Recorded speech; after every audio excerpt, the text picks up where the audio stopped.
अस्सलाम वालेकुम। अभी हम लोग आज सेल्फ चेक 9.3 को सॉल्व करेंगे, जो इस चैप्टर का मोस्ट इम्पोर्टेंट इसके 9.3 और 9.5 जो है वो मोस्ट इम्पोर्टेंट सेल्फ चेक हैं और इसमें से ज़्यादातर अक्सर क्वेश्चन आ जाता है बोर्ड में, तो इसको आपने अच्छी तरह समझना है और ये बहुत ही आसान है। पहले हम क्वेश्चन नंबर 1 इसका पढ़ते हैं। क्या phosgene is a toxic gas, it has been used in the world war two, this gas is prepared by the reaction of carbon monoxide with chlorine. So carbon monoxide plus chlorine goes to form phosgene। तो ये बहुत ही easy question है, इसको पहले हम लोग solve करते हैं। इसमें पहले हमें टेबल गिवन है, तो इसको हम टेबल को भी देखते हैं और फिर इसको हम सॉल्व करते हैं। इसमें हमें करना कैलकुलेट क्या करना है, तो वो इसमें रेट लॉ लिखना है, इसमें फाइंड करना है। ये बहुत ईजी है, देखते हैं हम कैसे रेट लॉ फाइंड कर सकते हैं। तो पहले अगर हम लोग टेबल में देखें तो initial concentration of carbon monoxide देखें तो एक्सपेरिमेंट नंबर 1 में और एक्सपेरिमेंट नंबर 2 में हमें डिफरेंट देखने को मिल रहा है, यानी कि 2 और 3 एक्सपेरिमेंट में तो इनकी कंसनट्रेशन सेम है, बट एक्सपेरिमेंट नंबर 1 और 2 में इसकी कंसनट्रेशन डिफरेंट है। तो इसका हम लोग रेशो निकाल लेते हैं। हमने इस यहाँ पे लिखा हुआ भी है, एक्सपेरिमेंट 1 और 2 the initial concentration of carbon monoxide changes, so take ratio of experiment number 1 and 2। तो एक्सपेरिमेंट 1 और 2 का रेशो लिया और इसी से डिवाइड करवा दिया दोनों साइड पे। 1.00 दोनों साइड पे हमने डिवाइड करवा दिया और हमारे पास ये रेशो आ गई 1:1/10, ये 0.1। दैन हमारे पास क्या किया हमने, अगर इसकी एक्सपेरिमेंट नंबर 1 और 2 की हमने यहाँ पे रेशो लिया, तो इसी के साथ जो यहाँ पे हमने initial concentration of carbon monoxide देखा था और यहाँ पे इनिशियल रेट देखते हैं हम लोग, जो कि 1.29 इंटू 10⁻⁻29 और 1.30 इंटू 10⁻⁻30। तो उसके लिए हमने इनिशियल कंसिडरेशन ली थी एक्सपेरिमेंट 1 और 2 की, और इसके लिए भी हम एक्सपेरिमेंट 1 और 2 की इनिशियल रेट्स ले लेंगे। तो यहाँ पे हम देख सकते हैं कि take ratio of initial rate of experiment 1 and 2।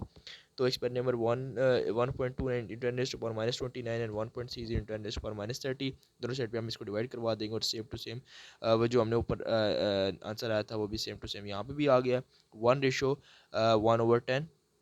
तो इससे हमें क्या पता लगता है कि सेम रेशो के साथ ये इंक्रीज़ और इंक्रीज़ कर रहे हैं, ठीक है। यानी कि अगर यहाँ पे 1 इंक्रीज़ आया तो यहाँ भी 1 ही आएगा, देख सकते हैं कि आप तो इसलिए हम यहाँ पे जो इसका यहाँ पे रेशो बन रहा है वो फर्स्ट ऑर्डर बन रहा है, तो इसलिए हम यहाँ पे जो रेट लिखते हैं वो कार्बन मोनोऑक्साइड का वो 1 है। तो देन हम यही करते हैं फॉर क्लोरीन के लिए भी, हम टेबल पे आते हैं दोबारा से। तो क्लोरीन में आप देख सकते हैं कि यहाँ पर फर्स्ट टू रिएक्शंस में, फर्स्ट टू जो एक्सपेरिमेंट है सॉरी, उसमें क्लोरीन की कंसंट्रेशन सेम है, बट जो फर्स्ट और लास्ट है, जो फर्स्ट और लास्ट है उसमें एक्सपेरिमेंट में यहाँ पर 0.1100 और यहाँ पर 1.000। तो ये देख सकते हैं यहाँ पर कंसंट्रेशन में डिफरेंस है, तो यहाँ पे इन दोनों की हम लोग रेशो ले लेते हैं और इसके साथ साथ इन दोनों की जो हम रेशो लेंगे तो साथ ही इन दोनों की भी हम लोग रेशो, क्योंकि ये भी एक्सपेरिमेंट में हमारे पास गिवन है जो इनिशियल रेट्स हैं। तो हम देखते हैं कैसे हमने किया है। तो पहले हमने take ratio of experiment 1 and 3 of initial chlorine, concentration of chlorine की हमने ले लेनी है। तो उसके बाद डिवाइड, दोनों डिवाइड बाई 0.100 से डिवाइड कर लेना है दोनों को, और उसके बाद हमारे पास जो आंसर आ रहा है 1:10 आ रहा है। और जब हम लोग ले रहे हैं रेशो एक्सपेरिमेंट 1-3 की और इनिशियल रेट्स की, तो आप देख सकते हैं वो इनिशियल रेट्स ही हैं, डिवाइड बाई इन्हीं से हमने डिवाइड कर देना, और इसका भी आंसर क्या आ रहा है 1/0.1। यानी कि इसमें कोई भी हम रिलेशन नहीं बना सकते। यहाँ पर 10 टाइम इंक्रीज़ आ रहा है और यहाँ पर 10 टाइम डिक्रीज़ आ रहा है, इसका मतलब यहाँ पे कोई भी डिपेंडेंट नहीं है। तो इसलिए हम यहाँ पर लिख सकते हैं कि देयर इज़ नो रिलेशन, और रेट जो है हमारे पास क्लोरीन का क्या आ रहा है, 0 आ रहा है।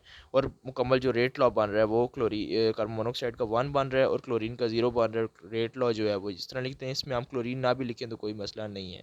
ओके, तो इस तरह हम रेट लॉ लिखते हैं इसका। दैन आप क्वेश्चन नंबर 1 था ये, हम इसका क्वेश्चन नंबर 2 देखते हैं। क्वेश्चन नंबर 2 पे हमें क्या कहा गया है, the following reaction is second order in NO2 and independent of the concentration of carbon monoxide. वो कहता है कि जो हमें रिएक्शन दिया हुआ है इसमें जो NO2 है, नाइट्रोजन डाइऑक्साइड है, वो सेकंड ऑर्डर है और कार्बन मोनोऑक्साइड पे इंडिपेंडेंट है। तो इसका आपने लिखना है, रेट लॉ लिखना है, what is the overall order of the reaction plus rate law, दोनों चीज़ें आपने यहाँ पे लिखनी है। तो पहले हम लोग इसको रेट लॉ लिख देते हैं। तो आपको पता है कि नाइट्रोजन डाइऑक्साइड को सेकंड ऑर्डर है और कार्बन मोनोऑक्साइड का 0 है, तो यहाँ पर इसको हम नहीं लिखते और यहाँ पर ना भी लिखें तो एक ही बात है, कोई मसला नहीं है। तो यहाँ पर रेट लॉ आ जाएगा और यहाँ पर ऑर्डर ऑफ रिएक्शन 2 आ जाएगा।